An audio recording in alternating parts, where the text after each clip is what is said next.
If there's any trauma in the system, then you are even more predisposed to seeing things negatively, because trauma primes your brain and your nervous system to be even more vigilant of anything that it remotely thinks of as a stress in the as a threat in the environment.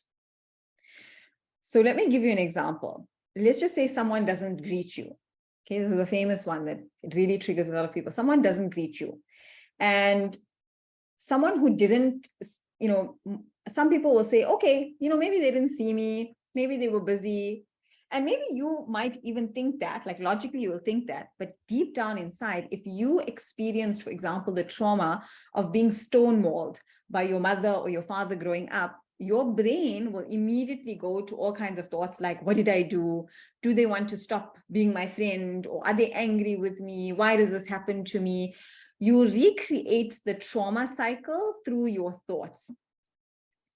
So what we're doing today is about identifying and redirecting negative thoughts in a very clear structure. Because if you have ever tried to stop a negative thought in its tracks or change a negative thought to a positive one, you will know how difficult it is to do it in that moment. It is like fighting with yourself.